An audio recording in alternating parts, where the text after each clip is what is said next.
about that? You can take it. I know he recently bought a new wall. Well, then I'm going to keep it. Give it to someone else. Okay. Okay. Long time no see. Well, that's something we'll discuss in one of the first work sessions. Did you tell me if you felt better or not? I did. I said Yes, that's what be going around. Yeah. my grandkids are sick too. Oh no, that's not good. With the flu throwing out. What are you doing? I hope they get over it by Christmas. Oh, I'm not going to Phoenix. Oh, That's right. picture of my face. Try to get I over. have it. Oh. She's she's here. Give her a minute. Actually, I was very proud because the other day when I was finding Jane, You go either way. finding pizza for myself, Could be one or the other. As long as it wasn't like you were notified by magazine and pieces and all the other meetings. I've had a few of those. That would be amazing. There wasn't Those are all public notice. Those are all public notice. So they'll be posted on Yeah, somewhere. I don't know why. somewhere. I don't know where. That's the trick. I guess I should ask Jill. What's the time people want to take the time? Jill, when the IDA is going to meet and the others that don't meet regularly, Can't imagine. where is it posted? I would be Same upset. place. Where? Cannot It's even. posted on the website under public notices. It's posted out front on the bulletin board. Good afternoon, ladies and gentlemen. I'm going to call to order the regular work session for the Sierra Vista City Council for December 11th, 2018. We're all here, so we'll go on to items 2A, which is the December 13th, 2018 council meeting and agenda items. And of course, we'll start with with call to order, roll call, invocation, pledge of allegiance. We'll have the acceptance of the agenda. We have a number of award presentations for outgoing commissioners, and so they receive their certificates under item 1. We'll have the city manager's report, and then we go to a consent agenda where we have quite a few appointments and reappointments to commissions, and that runs from item 2.1 to 2.10. Does anybody have any questions about those, other than the fact that I congratulate Ms. Calhoun for drawing the short straw and being able to read that monumental agenda item there. So take an extra breath as you go through there. Yeah. Any questions on that? I've been taking lessons. Next is the public hearing. Under public hearing items is item number 3, which is the approval of substantial amendments to the 2018 Community Development Block Grant Annual Action Plan for submittal to the Department of Housing and Urban Development. And Matt, do you want to give us a staff briefing on this, please? Mr. Mayor, members of the council, the proposed substantial amendments are really prompted by two factors. First, our HUD representative has taken the position that the Sulgar drainage study can't be considered preliminary engineering towards a project, and therefore must be classified as a planning activity, which is subject to the city to a 20% cap on planning administrative costs.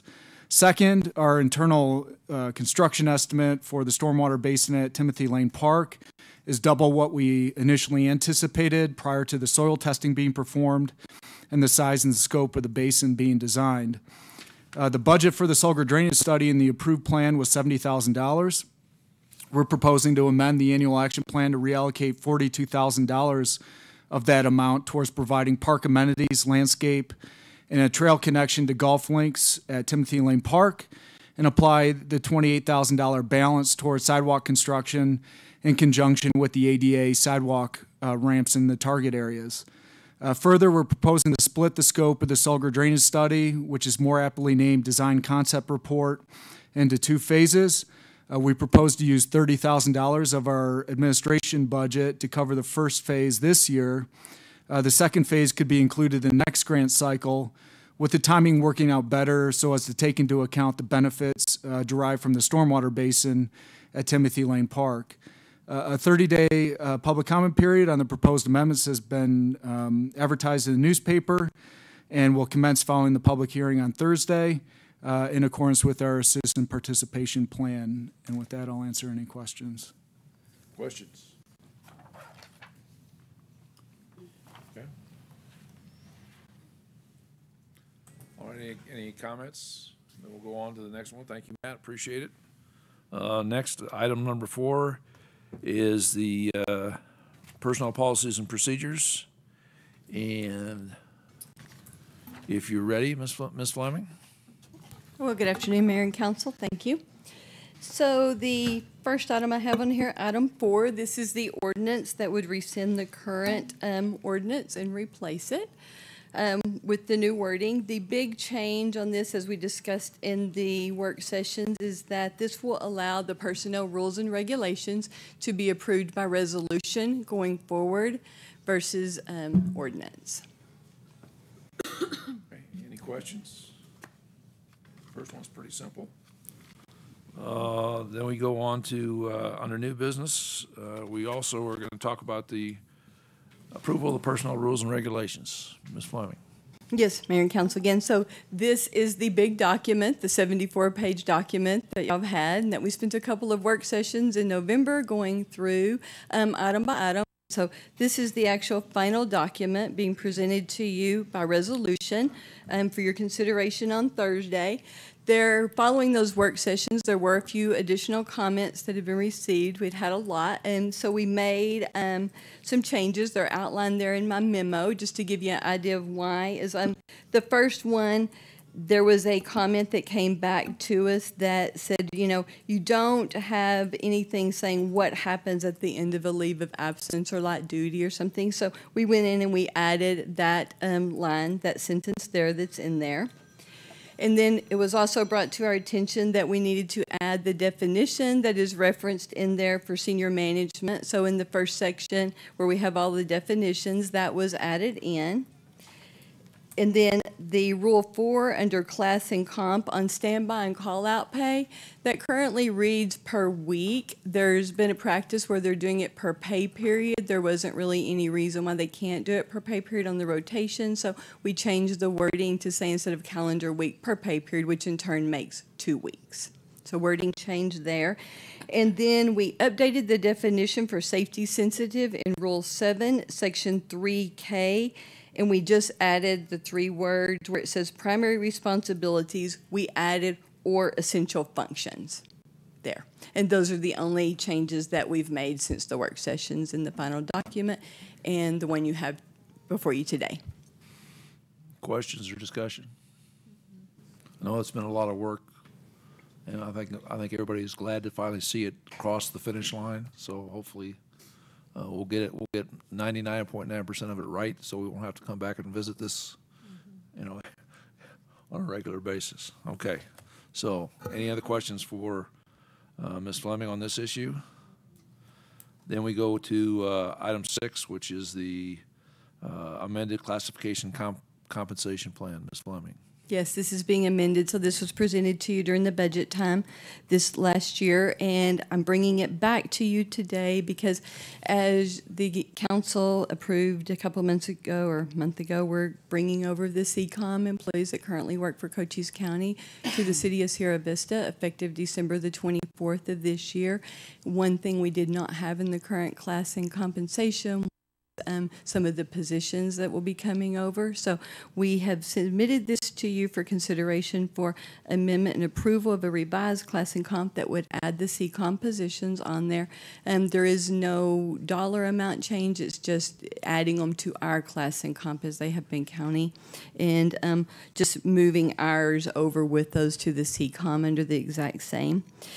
And then the other is a fire battalion chief position to non-exempt. So currently we have the fire battalion chief as exempt. They've been administrative positions. Technically, they work the Monday through Friday, the 40-hour week. The fire department, along with the city management, has decided to have some operational battalion chiefs. They will be working the 56-hour shift a week under the 112 like our firefighters do. So in order to make that happen, we need to have a classification for them that's non-exempt. They will be subject to the overtime provisions under the Fair Labor Standards of Fire Operations, and that is being added there as well. And those are the only modifications that we're asking for. Yes, ma'am. I believe we talked about this before, but I still need to understand why we are getting the employees from the county at CCOM. They're now on our budget. Is that correct? Sure. Mayor Mueller, Councilmember Calhoun, basically the change that was made and was approved was that prior to that change, the county would be acting as the fiscal agent for CCOM, and that was in the original intergovernmental agreement. Subsequent to that, we agreed that the city would then become the fiscal agent for CCOM, and that meant that the budget and finance functions of CCOM and the personnel functions would move over to the city. So technically there's actually CCOM employees that are under the Joint Powers Authority that the Council and the Board of Supervisors created. But until such time as they have their own rules and are stood up, fully themselves, one of the two entities has to take responsibility. So in this particular case, now the city will be taking over responsibility, and the employees will function under the city's personnel rules. Mm-hmm. And the money for that comes out of the costs that are assessed to the membership of the CCOM members. Mayor Mueller, that is correct. Not a new, it's not a new slice. Currently, the city and the county are sharing the costs 50-50, but we are in the process of taking on new members, so that will start helping to defray the costs, so everybody will then share in the cost. Oh, thank you so much, Chuck and Mayor. Any other comments or questions? All right. Well, thank you very much, Ms. Fleming. Appreciate all your hard work and your staff. Thank you. Thank you. Next, we have item number 7, which is support operations for the Public Safety Academy. Chief Thrasher. Thank you, Mr. Mayor, members of council. The agreement before you today is an agreement between City of Sierra Vista, Cochise College, and the Cochise County Sheriff's Office to run Arizona Post approved academy at Cochise College in Douglas. If you recall, previously I talked about that the Tucson Academy was going to start charging us quite a bit amount to send each recruit to the academy. So Cochise College has agreed to start this academy at a more beneficial cost to all the agencies. But as such, they need support in terms of a class sergeant and a recruit training officer during the academy time. So this agreement, we have agreed to provide a recruit training officer during just the period when the academy runs, and to provide some facilities for them to use during the academy. So this just formalizes that agreement that's been made with Cochise College. I'd be happy to answer any other questions. Thank you, Chief. Questions for Chief Thrasher? Yes, sir. Ma'am. Sorry. All good. You said other organizations. What other organizations are going to benefit? So it'll be any agency in the state can send somebody to this academy. So as I understand, there are several officer candidates coming from Globe to this academy, and some other places throughout the state. So just to give you an example, Tucson is now going to charge $15,000 a recruit to go there. Cochise College will charge the agencies $3,250 for the academy, and then another $1,750 if they're housed at the academy. So for $5,000, they'll be able to train their recruits instead of for the $15,000. So anybody throughout the state can use it. I've also heard agencies as far as Page are considering using the Cochise College Academy. And then for us, does it end up being sort of a net zero, or how does that? We're just assigning an individual at the academy right now, and at no cost to the academy. They're just being assigned there because it's just for the period of the academy. Cochise County is being reimbursed for the sergeant's duties because it's more extensive and they lose a supervisor on the street. So in the future, there will be some opportunity to reduce even our costs further as we provide more support. But just for this particular class, since it's the first one, just to get off and running, we'll provide a recruit training officer for them. And is that our only cost? Well, besides, I guess, generally, like you said, it would usually cost us about $15,000, but. Right. At this point, it's just the cost of the officer going down there, which is already in our budget. Got it. And obviously, we pay for our student fees, Of whatever course, they are. Yeah. yes. Yes, ma'am. Just out of curiosity, are there other, besides Tucson and Phoenix, other academies? There are, and we'll probably still be using other academies to the state because Cochise College will only run 2 a year. Up in Prescott, they only run 2 a year. The only ones that run monthly are Tucson and Phoenix. Phoenix PD, there is no cost to go there, but we will have to pay for housing in the Phoenix area to be able to send somebody there. So, How long will our academy last? it's 17 weeks. Any other questions, comments? Thank you, Chief. Before we go on, I should have mentioned at the beginning that since this Thursday will be the last council meeting, we will have a small reception for the outgoing council members before the meeting. And I would encourage you to bring your family and friends. And obviously, it's open to the general public as well. So that should complete our business for the meeting on Thursday, with the exception of the call to the public and the comments. Next item would be 2B, reports on recent trips, meetings, and future meetings. Anybody?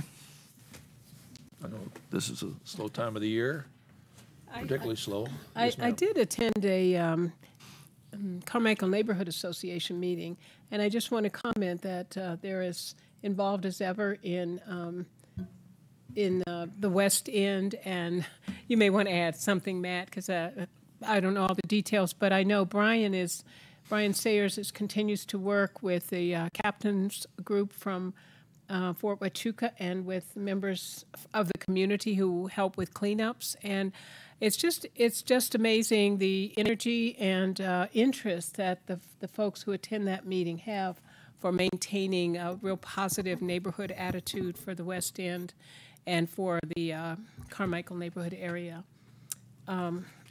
Anything else? Well, in fact, the group cleared off a roll-off, filled a roll-off of junk that was deposited on the property we own on Maccabee Street today. Oh, that was which today. was a huge help to the city, and we thank them for their assistance in that regard. I also want to comment too that Matt attends most of those meetings, and I know everybody would appreciate how much the community appreciates that the city is at those meetings and the events, the cleanups that Matt and sometimes the staff attend. So I just think that's a really good representation from the council, from the city. I'm taking a quick look at the notes here too, see if there was anything else. The only other thing I note is the homeless count is going to be in January to see what the homeless population looks like in the community. And one other comment, I know you've all heard too that the Father of Light festival that they held over the Halloween night was a huge success, and a lot of attendance there. And EAC is meeting regularly, and they've taken quite an interest in what we might do with recycling, and continue to have discussions about that at their meetings. Sharon's not here today, but Sharon is tremendously helpful to the group on what looks possible and what is not. But they're exploring all kinds of different ways that we might be able to continue with some recycling. Okay, since now we've gone into item C, Oh, with did I? boards and commissions update, is anybody else? That's Oh, I was okay. just thinking of them as meetings. Get They're ahead just of all us. You meetings. just get ahead of us. Anybody else on board to commission updates? Just the planning and zoning is still working on the street parking for trailers and RVs specifically, right? Those two? But that's not complete, correct? They're going back for it. No, that's not ready to come to council. There The were- Planning and yeah. Zoning Commission is working There on were two it. topics that were covered at the last meeting. One was revisiting the city's architectural design standards. guidelines and the development code. I think we have a consensus on the amendments there. We do have one edit to the traffic code and the city code of ordinances relating to parking regulations, including restrictions on the storage of recreational vehicles and trailers on public streets. We anticipate being ready for public hearing in January at the P&Z level, and then coming to you as council in February. Thank you, Matt. All right, anything else on board and commission updates? I think we also just got a future discussion item, which is item D. So any future discussion items or council requests, I will just share with you that we start council orientation on Wednesday with the new council members. So that'll be ongoing, and we'll also have a series of work sessions to bring everybody up to speed on legal matters and those kind of things in January as well. So that's being prepared now. What else do I need to mention, Chuck? I think that pretty much covers it. Happy holidays. Happy holidays. Yeah, we'll get a chance to say that on Thursday. Oh, I just had like a final comment. Okay, well, any others on future discussion items or council requests? I don't think we ought to listen to her final comment. Okay, I'm scared. comments. I know somebody's got to go take a test on Thursday or whatever. it is. Yes, I just wanted she won't be everybody to here. know that I'm really sad, actually. You look sad. Tell by the smile. You look really sad. I can tell. This is my last meeting because I do have to take a final on Thursday. So I did want to thank all my fellow council members. You're ruining my speech. You're so full of... And all the staff, it has really been a pleasure working with you. And I will be there for part of the going away party on Thursday. So I hope to see you all there. Okay. Any other items before council? All right, then I guess we'll all see you Thursday. Meeting's adjourned. That was a quick one.